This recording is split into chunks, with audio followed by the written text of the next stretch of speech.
સાબરકાંઠા અને અરવલ્લી જિલ્લાના 3.5 લાખ પશુપાલકો જોડાયેલા સહકારી સંસ્થાની સાબર ડેરીમાં હજુ સુધી યુદ્ધના કારણે કોઈ પ્લાન્ટ બંધ થયા નથી અને આગામી સમયમાં પણ બંધ થાય તેવી શક્યતા નથી।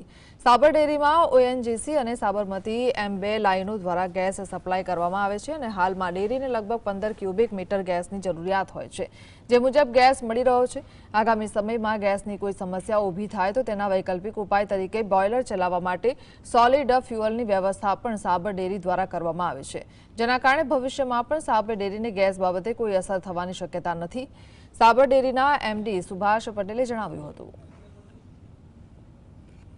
આપણે જે ઓએનજીસીનો ગેસ પણ સપ્લાય છે અને સાબરમતી ગેસ દ્વારા પણ સપ્લાય આપવામાં આવે છે ગેસનો, અને અત્યારે અમારી જે રિક્વાયરમેન્ટ 15,000 મીટર ક્યુબ જેટલી હોય છે પર ડેની, એ મુજબ અમને ગેસ મળે છે। ત્યારે હાલ કોઈ ગેસની કોઈ તકલીફ નથી અને કાલે કદાચ કોઈ ગેસ ઓછો થાય તો પણ અમારી જોડે બોઇલર ચલાવવા માટે બીજી વૈકલ્પિક વ્યવસ્થા સોલિડ ફ્યુઅલ બોઇલરની અમારી જોડે છે જ।